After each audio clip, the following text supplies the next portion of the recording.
नमस्कार प्रेक्षकांनो, मालिकेच्या आजच्या भागामध्ये आपल्याला पाहायला मिळणार आहे की ऊर्जा ही छान तयार झालेली आहे. ऊर्जाने सुद्धा उपवास करण्याचं ठरवलेलं आहे. पण ऊर्जाच्या उपवासामध्ये विघ्न आणण्यासाठी दिव्या त्याचबरोबर विजया दोघीही तयार असतात. विजया तर म्हणत असते की काय माहिती आजकालच्या मुली कशा असतील ते, कारण आजपर्यंत ऊर्जाने सगळ्या गोष्टी लग्न करून घरात आल्यापासून सगळ्या गोष्टी अगदी व्यवस्थित केलेल्या आहेत. तरीही इकडे विजयाला असं वाटत आहे की नाही, काय माहिती ऊर्जा हे सगळं मनापासून करेल की नाही, अशी शंका तिच्या मनात येत असते. पण ऊर्जाने दाखवलेलं आहे की हो, शौर्यासाठी ती काहीही करू शकते आणि त्याची तयारी सुद्धा तिनं केलेली असते. पण वटपौर्णिमेला गेल्यानंतर, वडाच्या पूजेला गेल्यानंतर तिथे एक मोठा धक्का ऊर्जाला बसतो. तो म्हणजे अर्पिता तिथे आलेली असते आणि अर्पिता म्हणत असते की मी शौर्यासाठी ही पूजा करत आहे आणि त्याच्यासाठी उपवासही केलेला आहे. हे ऐकून इकडे ऊर्जाला धक्का बसलाय. तर बाकीच्या बायका सुद्धा तिथे लगेचच विजयाला बोलत आहेत की अगं, तुझी सून तर अर्पिता आहे ना. म्हणजेच त्याच्यामध्ये आता बोलायला आलेली आहे ती म्हणजेच मानिनी तिथं म्हणते की अगं, तुझी सून ऊर्जा आहे ना, मग ही कशाला आली इथं, हिचा काय संबंध आहे, असं विचारलं जात असतं. परंतु इकडे ऊर्जाच्या बाबतीत मात्र आणखी एक गोष्ट ऊर्जाला कळणार आहे. या दिव्याने जे चोरून बोलणं ऐकलंय हर्षवर्धन आणि विजयाचं, ते बोलणं ऊर्जाला तिने सांगितले आणि ऊर्जाला मात्र धक्का बसलाय. आता या सगळ्यावरती ऊर्जा कशा पद्धतीने मार्ग काढणार ते आपण पुढे पाहणार आहोत. तर इकडे ऊर्जा मात्र आता हॉलमध्ये वाट बघत बसलेली असते. अजून शौर्य का आलेला नाही, शौर्य यायला पाहिजे होता, आमचं रोज ठरलेलं होतं 9 वाजता भेटायचं, मग शौर्य आज का आलेला नाही, हा प्रश्न तिला पडलेला असतो आणि ती शौर्याची वाट बघत बसलेली असते. शौर्य तेवढ्यात तिथे येतो. ऊर्जा म्हणतच असते की 20 मिनिटं झाले मी इथं थांबली आहे, आता जर का शौर्य आला नाही तर इथून जाणार आहे असं ठरवलेलं असतं. आणि तेवढ्यातच शौर्य तिथे येतो. ऊर्जा म्हणते की मला वाटलं की तू येणारच नाहीयेस आणि 20 मिनिटं झाली, आपलं ठरलं होतं ना. तेव्हा शौर्य म्हणतो की पण तू इथं आले, मेसेज केला नाहीस. ऊर्जा म्हणते की हो, पण तू तरी कुठं मेसेज केला. म्हणून दोघंही भांडत असतात. तेव्हा ऊर्जा म्हणते की नक्की काय आहे तुझ्या डोक्यात. तेव्हा शौर्य म्हणतो म्हणजे. तेव्हा ऊर्जा म्हणते नाही, सांग ना मला, तुझ्या डोक्यात काय आहे, तुला कशाबद्दल वाटतंय. नाही, तुझ्या डोक्यात जे काय आहे त्या कल्पना तरी मला कळल्या पाहिजेत ना, असं म्हणत ऊर्जा शौर्याला विचारत असते. शौर्य म्हणतो की आता भांडणार आहेस का बाहेर येऊन बोलणार आहेस माझ्याशी, असं शौर्य तिला विचारतो. म्हणजे आपलं ठरलेलं आहे ना, त्या पद्धतीने सगळ्या गोष्टी करायच्या आहेत ना, असं तो सांगत असतो. तेव्हा ऊर्जा म्हणते की हो, आणि ऊर्जा स्वतःहून चालत आता बाहेर निघालेली असते. त्याच वेळेस शौर्य मात्र तिच्याकडे पाहत असतो. शौर्याच्या लक्षात आलेलं असतं ऊर्जाला आपल्याशी बोलायचं आहे आणि म्हणूनच शौर्य हा तिच्या मागे चाललेला असतो. तेव्हा मात्र ऊर्जा म्हणते की तेव्हा शौर्य म्हणतो की आपलं ठरलेलं आहे आणि काहीही झालं तरीही या सगळ्या गोष्टी ज्या आहेत ना त्या तशाच चालू राहणार आहेत, असं सुद्धा शौर्याचं म्हणणं असतं. आणि मग शौर्य ऊर्जाशी बोलत असतो, तिला विचारत असतो. त्याचबरोबर ऊर्जा सुद्धा आता बाहेर चाललेली असते. ऊर्जा काहीच बोलत नाहीये. सुरुवातीला ती शांतच राहते, कारण तिला माहिती आहे की गोष्टी कशा पद्धतीने घडत आहेत. जर का हा प्रॉब्लेम झाला तर काय करायचं हे ऊर्जाला चांगलंच माहिती आहे. आता मात्र ऊर्जा म्हणते की शौर्य, मला आपलं ठरलेलं होतं ना ते मला माहिती आहे, कारण काहीही झालं तरीही आपण दोघांनी ज्या गोष्टी ठरवलेल्या होत्या त्या गोष्टी घडल्या पाहिजेत. म्हणजे काही असलं, दिवसभराचं काही रुटीन असलं तरी रात्रीचा वेळ आपल्या दोघांचा आहे याबद्दल आपलं एकमत झालेलं होतं. शौर्य पण ऊर्जाला म्हणतोय की हो. आता दोघांचं बोलणं सुरू झालेलं आहे. ऊर्जा रुसलेलीच आहे. ऊर्जाचा राग काही गेला कमी होत नसतो, कारण ते भांडण हे तत्वांचं भांडण आहे. ऊर्जाचं असं म्हणणं आहे की हर्षवर्धन जहागीरदार हे अशा पद्धतीने रिॲक्ट होतात, हर्षवर्धन जहागीरदार हे असे आहेत, असं ऊर्जाचं म्हणणं आहे. पण इकडे शौर्य मात्र म्हणत असतो की नाही, कारण काही झालं तरी तू सुडाच्या भावनेने त्यांच्याबद्दल बोलत आहे, तुझ्या मनात त्यांच्याबद्दलची सुडाची भावना आहे म्हणून तू हे सगळं बोलतेय. परंतु त्यावरती ऊर्जा म्हणत असते की नाही, माझ्या मनात त्यांच्याबद्दल कोणतीही सुडाची भावना नाहीये आणि कोणत्याच गोष्टी मी सुडाच्या भावनेने करत नाही, असं ऊर्जाने सांगितलेलं असतं.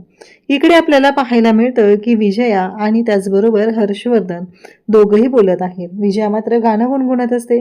हर्षवर्धन विचारतो काय झालं, आज एवढी खुश आहेस. तेव्हा विजया म्हणते की तुम्हाला दिसत नाही हो, मला दिसतात गोष्टी, त्यामुळे तर मी आज एवढी खुश आहे, असं विजया सांगते.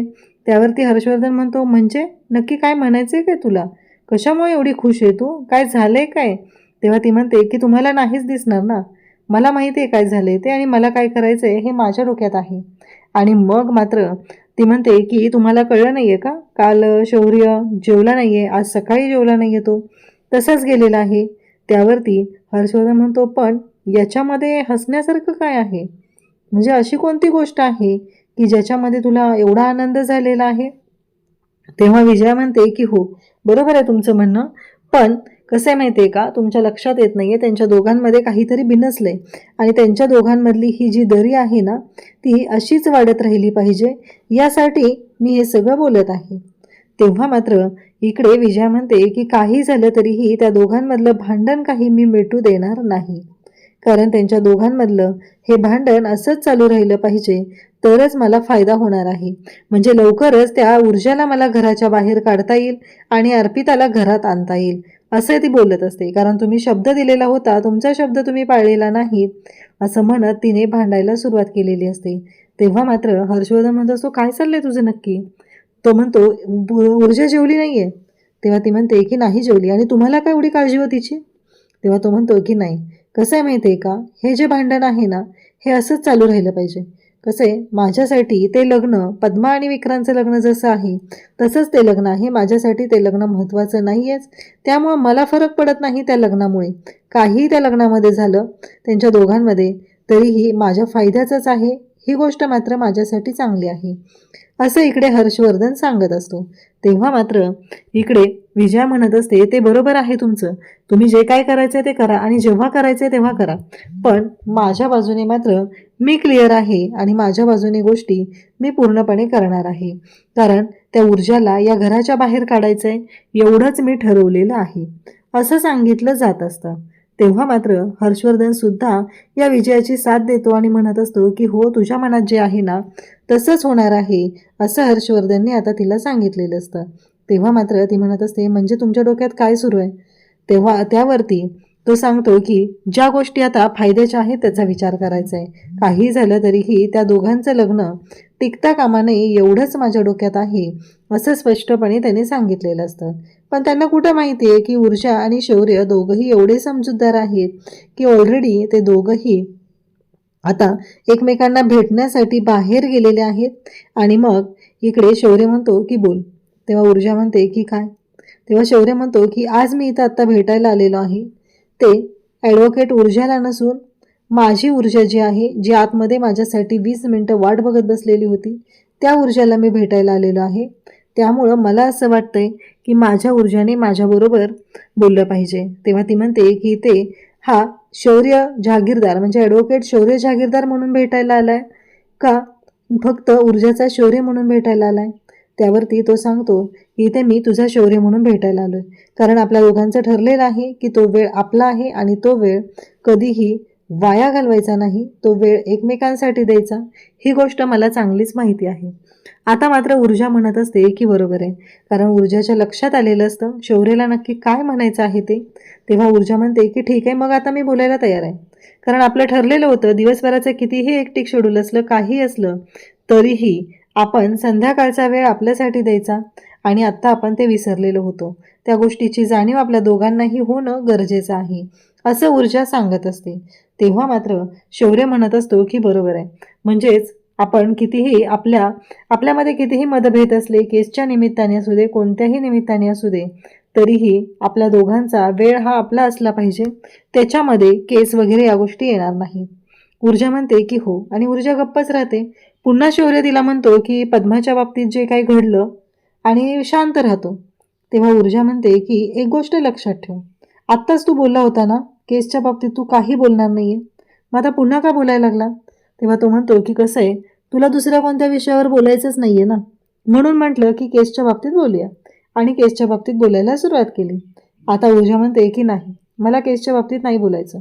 कसं आहे माहिती आहे का, तिथे तुझी असलेली तत्त्व आणि तुझे विचार हे वेगळे आहेत, त्यामुळं मला त्या विषयावरती बोलायचं नाही आणि स्वतःला त्रासही करून घ्यायचा नाही असं ऊर्जाने स्पष्ट केलेलं असतं.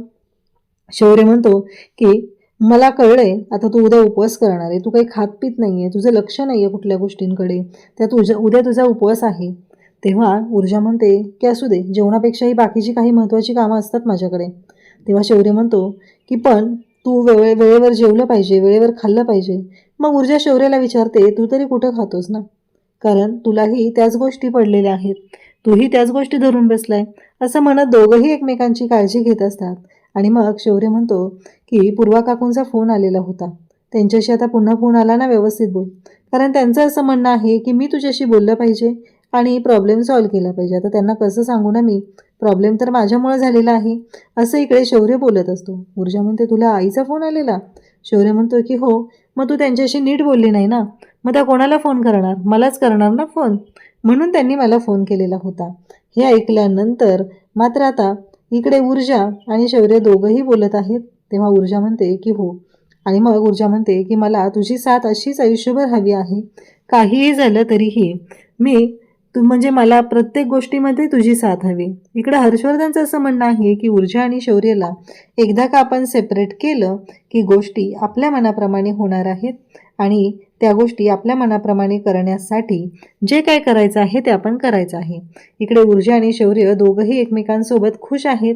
दोघांनी एकमेकांचा हात हातात घेतलेला आहे आणि एकमेकांना ते दोघंही वचन देत आहेत की काही झालं, कितीही प्रॉब्लेम आले तरीही एकमेकांची साथ कधीच सोडायची नाही, असं वचन दोघंही एकमेकांना देत आहेत.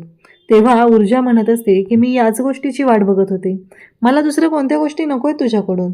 काही झालं तरीही आयुष्यभर प्रत्येक गोष्टीमध्ये मला तुझी साथ हवी आहे, असं इकडे ऊर्जा शौर्याला सांगत असते. तेव्हा शौर्यसुद्धा तिला सांगतो की हो, मी आयुष्यभर तुझ्यासोबत आहे, मी वचन देतो तुला, दिवसभर कुठल्याही केसमुळं आपल्यामध्ये कितीही प्रॉब्लेम आले तरीही मी तुझी साथ कधीच सोडणार नाही, असं शौर्याने आता ऊर्जाला वचन दिलेलं असतं. आणि दोघंही एकमेकांकडे पाहत असतात. फायनली ऊर्जा आणि शौर्य एकत्र आलेले असतात. पण इकडे मात्र आता गोंधळ हा वेगळा सुरू झालेला आहे. का तर दिव्याच्या डोक्यात एक वेगळा प्लॅन सुरू आहे आणि दिव्याला असं वाटतंय की काहीही झालं तरीही आत्ता मी या शौर्यला आणि ऊर्जाला रंगेहात पकडून देणार आहे.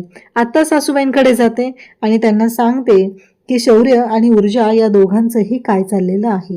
एकदा का सासूबाईंना याबद्दल कळलं की मग सासूबाई ठरवतील, असं म्हणत ती आता इकडे विजयाच्या रूमकडे आलेली असते. पण तिथं आल्यानंतर तिला वेगळ्याच गोष्टी समजतात. म्हणजेच विजया ज्या पद्धतीने बोलत असते, ज्या पद्धतीने वागत असते, त्यावरून तिला असं कळतं की विजय आणि हर्षवर्धनचं असं बोलणं चाललेलं असतं की काही झालं तरी तुम्ही मला शब्द दिलेला होता 10 दिवसांच्या आत त्या ऊर्जाला घरातून बाहेर काढणार आहात, पण तुम्ही तुमचा शब्द पाळलेला नाही. आता मलाच काहीतरी करावं लागणार आहे, कारण एकदा का ऊर्जाला या घरातून बाहेर काढलं की मग मला अर्पिताला या घरामध्ये सून बनवून आणायचं आहे. खरं तर ही गोष्ट हर्षवर्धनला पटतच नाहीये की अर्पिताला या घरामध्ये सून बनवून आणणं, कारण अर्पिताची मेंटल कंडिशन पाहता त्याचं असं म्हणणं आहे की काही गरज नाहीये. पण विजयाने मात्र ठरवलेलं आहे की ऊर्जाला घराच्या बाहेर काढायचं. आता मात्र हे सगळं बोलणं दिव्या ऐकते. दिव्या म्हणते, चला माझ्या हाती तर खूप मोठा बॉम्ब लागलेला आहे, लॉटरी लागलेली आहे. आता लवकरात लवकर हे सगळं जाऊन मी ऊर्जाला सांगणार, म्हणजे ऊर्जाचा मूड डाऊन करण्यासाठी उद्याची पूजा ऊर्जाची व्यवस्थित न होऊ द्यायची असेल तर हा मोठा बॉम्ब माझ्याकडे आहे आणि त्याचा मला वापर करावा लागणार आहे, असं सगळं इकडे दिव्याच्या मनात सुरू झालेलं असतं. दुसऱ्या दिवशी आपल्याला पाहायला मिळतं की हर्षवर्धन तयार होऊन निघालेला असतो आणि इकडे विजयासुद्धा छान तयार झालेली असते. पूजा करण्यासाठी तिला जायचं असतं, त्यासाठी ही सगळी तयारी तिची झालेली असते. आणि त्याचवेळी हर्षवर्धन तिथं आलेला असतो आणि तो म्हणतो की काय. तेव्हा विजया म्हणते की पराठे बनवले तुमच्या आवडीचे, खाऊन जावा. आणि तो तिच्याकडे पाहतो, तिला म्हणतो की तू खा. तेव्हा मात्र ती म्हणते की नाही. तेवढ्यात आईसाहेब तिथे येतात आणि सांगू लागतात, अरे विसरलंस का, अरे तुझ्या बायकोचा आज उपवास आहे ना वटपौर्णिमेचा. तेव्हा हर्षवर्धन म्हणतो, हां हो का, पण आता नको ना करत जाऊ, तुला माहिती आहे ना तू उपवास केला की तुझा BP लो होतो, या सगळ्या गोष्टी करणं गरजेचं आहे का, असं म्हणत हर्षवर्धन तिला बोलत असतो. तेवढ्यात आदित्य तिथे येतो आणि आदित्य म्हणतो की डॅड आज कोणतीही मीटिंग वगैरे काहीच नाहीये, मग आज तुम्ही कुठे निघाला आहात. तर इकडे लगेचच हर्षवर्धन म्हणतो की हो, माझी महत्त्वाची मीटिंग आहे, बाकी दुसऱ्या कोणत्याही गोष्टीमध्ये कुणीही तिकडे यायची गरज नाही, असं सांगितलं जात असतं. आणि तेव्हा मात्र आदित्य म्हणतो की हो का. आणि तेवढ्यात दिव्या तिथं तयार झालेली असते. दिव्याला तो म्हणतो की खरंच आज अशी जरा माणसासारखी तयार झालीस का, नाहीतर रोज एक बट इकडं एक बट तिकडं हा सगळा तुझा गोंधळ चाललेला असतो ना, नाही तेव्हा कशी दिसतेस विचार कर जरा. हे ऐकल्यानंतर मात्र दिव्या म्हणत असते, काय हे आदित्य. तेव्हा आदित्य म्हणतो तुला भूक लागली आहे ना गं? तेव्हा दिव्या म्हणते की हो मला भूक लागली. आदित्य म्हणतो मग खाऊन घे ना काहीतरी, म्हणजे तुझा उपवास तरी व्यवस्थित होणार नाहीये, नाहीतर 7 जन्म मला तुला सांभाळावं लागेल, तुला झेलावं लागेल, त्याच्यापेक्षा हा उपाय चांगला आहे. असं म्हणून तो दिव्याची चांगलीच फिरकी घेत असतो. दिव्या मात्र म्हणत असते काय रे हे आदित्य. आजी सुद्धा म्हणत असतात काय रे हे तिला सारखं चिडवतोस तू. आणि त्याच वेळेस आजी त्याचबरोबर शौर्य आता तिथं आलेला असतो आणि तो ऊर्जाला शोधत असतो. त्याला काही ऊर्जा अजूनपर्यंत तिथं दिसलेली नसते. मग तो म्हणतो की तुम्ही सगळेजण, तेव्हा ते म्हणतात की हो. मग शौर्य म्हणतो चला मी तुम्हाला सोडायला येतो. तेव्हा लगेचच विजया म्हणते की काही गरज नाहीये, आम्ही जाईल ना, म्हणजे सोडायला यायची वगैरे गरज नाहीये, ड्रायव्हरला घेऊन जाईल आम्ही. त्याच वेळी शौर्य म्हणतो नाही आलो असतो ना, तर तो म्हणतो की नाही मोठी गाडी घेऊन जावा. मग आजी म्हणतात अरे सगळे तयार झालेले आहेत, तुझी बायको कुठे आहे, ती का नाही आलेली अजून. त्यावरती शौर्य म्हणतो ऊर्जा कुठे आहे. आता शौर्य आणि ऊर्जा दोघंही एकत्र राहतच नाहीयेत, तर कुठं असण्याचा आणि नसण्याचा प्रश्नच येत नाही. मग मात्र इकडे शौर्य म्हणतो की ऊर्जा आलेली नाहीये का. मग त्याच्या मनात अशी शंका आलेली असते. तेव्हा विजया म्हणते की बरोबर आहे. आणि दिव्या मात्र सगळ्यांच्या समोर मुद्दाम सांगायला सुरुवात करते की ती कुठली तरी फाईल घेऊन वाचत बसलेली होती, काम करत बसलेली, मला नाही वाटत ती येईल. तेव्हा शौर्य म्हणतो काय. शौर्याला थोडंसं वाईट वाटतं की ऊर्जा जाणार नाही की काय, असं त्याच्या मनात आलेलं असतं आणि तो तसा विचार करत असतो. तेवढ्यातच आजी म्हणते की ते बघा आली ऊर्जा. आणि ऊर्जा मात्र छान तयार होऊन आलेली असते. आता तीही या पूजेसाठी जाणार असते. त्याच वेळेस इकडे शौर्य तिला पाहून खुश होतो, म्हणजे त्याचा जो काही राग आहे ना तो एका क्षणात निघून गेलेला असतो. ऊर्जा एवढी छान दिसत असते आणि तयार होऊन आलेली असते. मग आजी म्हणतात की चालेल जा आता सगळेजण आलेले आहेत आणि छान अशी पूजा करा आणि या, असं सांगितलं जातं. तेव्हा ऊर्जा आता निघालेली असते. शौर्य तिच्याकडे पाहत असतो. पण उद्याच्या भागात एक मोठा ट्विस्ट पाहायला मिळणार आहे की वटपौर्णिमेच्या दिवशी अर्पिता पूजा करण्यासाठी आलेली आहे. आणि अर्पिता जेव्हा पूजा करण्यासाठी आली दिव्या तिला विचारते, सगळेजण तिथं असतात आणि सगळ्यांच्या समोर स्पष्टपणे आता ती अर्पिता सांगते की मी शौर्यासाठी उपवास केलाय, मी शौर्यासाठी आली. आणि इकडे दिव्या मात्र ऊर्जाकडे येते आणि ऊर्जाला म्हणते तुला माहिती आहे का, या सगळ्यांचं असं चाललेलं आहे की तुला जागीरदारांच्या घरात जास्त दिवस राहू द्यायचं नाही. हे ऐकल्यानंतर आता खरं तर इकडे ऊर्जाला धक्का बसलेला असतो आणि दिव्याने जो काही प्लॅन केलेला असतो तिच्या प्लॅनप्रमाणे आता गोष्टी घडत असतात. तिचं असं म्हणणं असतं की ऊर्जाला आज वटपौर्णिमेच्या दिवशी एवढी गोष्ट सांगितली तरी पुरेशी आहे, म्हणजे तिला पाहिजे तेवढा धक्का बसणार आहे असा तिचा प्लॅन ठरलेला असतो. तर ऊर्जा मात्र पाहतच राहते आणि विजयाला मानिनी विचारते तुझी सून तर ऊर्जा आहे ना, मग अर्पिता का पूजा करणार आहे. आता मानिनीच्या प्रश्नाचं उत्तर काय द्यायचं हा प्रश्न मात्र विजयाला पडला. अशाच अपडेटसाठी चॅनलशी कनेक्ट राहा. थँक्यू.